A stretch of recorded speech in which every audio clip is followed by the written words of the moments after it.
கொலை நடக்காத நாளே இல்லை. எங்க பார்த்தாலும் ரவுடிகளுடைய ராஜ்யமா இருந்துட்டு இருக்குது. இதையெல்லாம் ஒடுக்க வேண்டும் என்று சொன்னால் காவல்துறைக்கு முழு சுதந்திரம் வழங்கப்பட்டால்தான் தமிழகத்தில் சட்ட ஒழுங்கு பாதுகாக்க முடியும், ரவுடிகளை அடக்க முடியும்.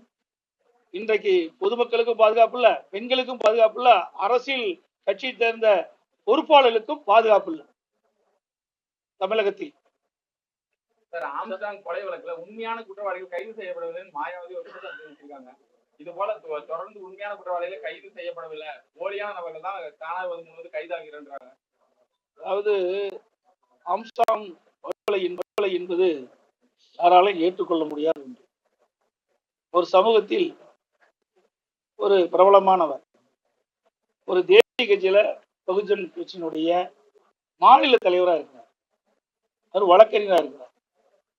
அவர் இருக்கின்ற பகுதி குறுகிய சாலை திட்டமிட்டுதான் இந்த அரங்கேற்றதாக உங்களுடைய ஊடகத்திலும் பத்திரிகையிலும் சிசிடி காட்சி நாங்கள் பார்த்தோம். அதை வைத்துத்தான் அவருடைய தேசிய கட்சியினுடைய தலைவர் மரியாதைக்குரிய மாயாவதி அந்த கருத்தை தெரிவிக்கின்றார். குடும்பத்தைச் சேர்ந்த ஆம்ஸ்ட்ராங் அவருடைய குடும்பத்தைச் சேர்ந்தவர்களும் அவருடைய கட்சி நிர்வாகிகளும் சந்தேகப்படுவது இப்போ தற்போது சரணடைந்திருக்கிறாங்க, கைது செய்யல, அவர்கள் சரணடைந்திருக்கிறாங்க. அவர்கள் உண்மையான குற்றவாளி, போலி குற்றவாளி. ஆகவே உண்மை குற்றவாளியை கைது செய்ய வேண்டும் என்று அவருடைய குடும்பத்தை சேர்ந்தவர்களும் பகுஜன் கட்சியை சேர்ந்த நிர்வாகிகளும் அதனுடைய அகில இந்திய தலைவரும்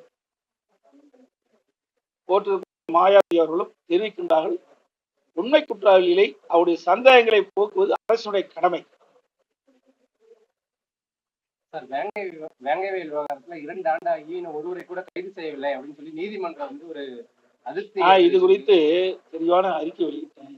இந்த ஆட்சியில நான் சொன்ன மாதிரி ஒரு திறமையற்ற முதலமைச்சர் ஆண்டு கொண்டிருக்கின்றார். நிர்வாக திறமை இல்லை, எல்லா இலக்காவும் தேய்ந்து போய் இருந்து கொண்டிருக்கிறது. எந்த துறையும் வளர்ச்சி கிடையாது, சட்ட ஒழுங்கு அடியோடு சீர்கட்டு விட்டது, ஆங்காங்கே பிரச்சனை ஏற்பட்டு கொண்டிருக்கின்றன. அதை தீர்வு காணுவதற்கும் இந்த ஆட்சியில ஒரு திறமை கிடையாது. சேலம் அணைமேடு மேம்பால பணி நிறைவடைந்து இப்போ 1 வாரத்துக்கு மேல ஆயிடுச்சு. அமைச்சர்கள் எல்லாமே தேர்தல் பணியில் இருக்கிறதுனால இன்னும் பணியை திறக்காம இருக்காங்க. போக்குவரத்து நெரிசல் தொடர்ந்து ஏற்பட்டுட்டே இருக்கு. அண்ணா முன்னேற்ற கழக ஆட்சி இருக்கின்ற பொழுது, இதே புரட்சி தலைவி அம்மா இருக்கின்ற பொழுது சேலம் மாநகரம் வளர்ந்து வருகின்ற மாநகரம். போக்குவரத்து நெரிசலை குறைக்க வேண்டும் என்றுதான் நீங்க சொன்ன பாலம், அது இல்லாத பல்வேறு பால பணிகள் மேற்கொள்ளப்பட்டு அந்த பணிகள் நிறைவேற்று அம்மா இருக்கின்ற பொழுது திறந்து வைத்தார்கள். நான் முதலமைச்சர் இருந்த காலத்திலே திறந்து வைத்தேன். இது அதிமுக ஆட்சியில் கொண்டு வந்த திட்டம், அதனாலதான் வேணில கெட்டப்பல போட்டிருக்கேன். ஆக ஒரு திட்டத்தை முடித்தால் உடனடியாக மக்களுடைய பயன்பாட்டுக்கு கொண்டு வந்தா அது பயனுள்ளதா இருக்கும். ஆனா இந்த ஆட்சியில் அதெல்லாம் கவனிப்பு கிடையாது. அவருடைய நோக்கமே வேற, எந்தெந்த துறையில எவ்வளவு கொள்ளையடிக்கலாம் என்பதுதான் இந்த ஆட்சியினுடைய திட்டம்.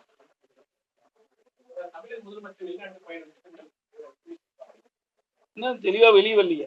அவருடைய அரசாங்கத்திலிருந்து அவருடைய வெளிநாட்டு பயணம் குறித்து எந்த அறிவிப்பும் வெளியிடப்படவில்லை அதிகாரப்பூர்வமாக. கோவை நெல்லை மேயர் வந்து ராஜினாமா பண்ணியிருக்காங்க. என்ன காரணம் திமுக காரர் கேட்டா தான் தெரியும். நம்ம திமுக தலைவர் திரு ஸ்டாலின் அவர்கள் கேட்டா தெரியும். எல்லாம் உட்கட்சி சண்டை, பாக பிரிக்கிற சண்டை தான் நான் கருதுறேன். அது உண்மையா பொய்யான்னு தெரியாது. எங்களுக்கு கிடைத்த செய்தியின் அடிப்படையில அவர்கள் ஒரு ஒற்றுமை கிடையாது. இங்க மட்டும் இல்ல, காஞ்சிபுரத்திலே அப்படித்தான் இருந்துகிட்டு இருக்குது. பாருங்க, அங்க ஒரு போராட்டம் நடத்திக்கிட்டு உங்களுடைய ஊடகத்திலையும் பத்திரிகையிலையும் பார்த்தேன், வெளியில் வர்றாங்க. அந்த அவருடைய மேயர் மேத ஒரு சரி நகரமன்ற தலைவரா அங்க அவருடைய அங்க இருக்கிற அது மாநகராட்சி தானே காஞ்சிபுரம் இல்ல காஞ்சிபுரத்துக்கு மாநகராட்சி அங்க இருக்கிற கவுன்சிலர் எல்லாம் அங்க இருக்கிற மேயர் மீது குற்றம் சுமத்தி அவர்கள் வந்து சம்பந்தப்பட்ட அதிகாரிகள் கடிதம் கொடுக்குறாங்க. இன்றைக்கு தமிழ்நாடு முழுவதும் நிர்வாக திறமை இல்லாத ஒரு ஆட்சி நடக்குது. அது உள்ளாட்சின்னா படுபாதாளத்துக்கு போயிட்டு இருக்கு. ஒரு நிர்வாக திறமையே இல்லை, அடிப்படை வசதியில மக்களுக்கு கிடைப்பதில்லை இந்த ஆட்சியில. சார், ஜெயலலிதா அவர்களே வந்து அவரை எதிர்த்த காளிமுத்து, நெடுஞ்செழியன் அவர்கள் எல்லாம் வந்து ஒரு சமயத்துல இணைச்சுக்கிட்டாங்க. ஆனா வந்து தொடர்ந்து இணைக்கிறதுக்கு இவர் ஏன் மறுத்து வராரு? நீங்க ஏற்கனவே ஏதோ ஒரு கேள்வி கேக்குறீங்க. நான் தான் அந்த இப்ப கேள்விக்கே கேள்விக்கே புகழேந்தி சொன்ன அதாவதுங்க, வெளியேற்றப்பட்டவர்களை பற்றி கேள்வி கேட்டா அவர்கள் ஏதாவது ஒரு பதில் சொல்லுவாங்க. நீங்க ஊடகத்துல விறுவிறுப்பான செய்தி வேணும்னு எங்கள் மூலமாக கிடைக்கிறீங்க, அது வேண்டாம். அவர்கள்லாம் போய் கட்சி ஆபீஸ் உடைக்கல, கட்சிக்காரனை அடிக்கல, கட்சியுடைய வாகனத்தில் நொறுக்கல, அவரெல்லாம் பொருளை திருடிட்டு சார், முன்னாள் அமைச்சர் விஜயபாஸ்கர் அவர் தொடர்புடைய இல்லங்களை சிபிசிஐடி தொடர்ந்து ஆய்வு மேற்கொண்டு வராங்க. இப்ப அவரும் வந்து நான் நேற்றைய தினம் அதுக்கு முழுமையான பதில் கொடுத்தேன்.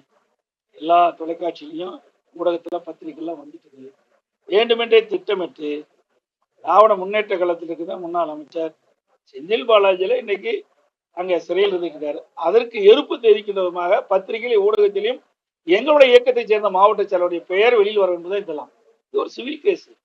இது வேண்டுமென்றே ஒரு கிரிமினல் கேஸாக ஒரு மாற்றப்பட்டு இன்றைக்கு வேண்டுமென்றே ஒரு அவதூறான செய்தியை இன்னைக்கு பரப்பி வருவதுதான் யதார்த்தமான நிலை.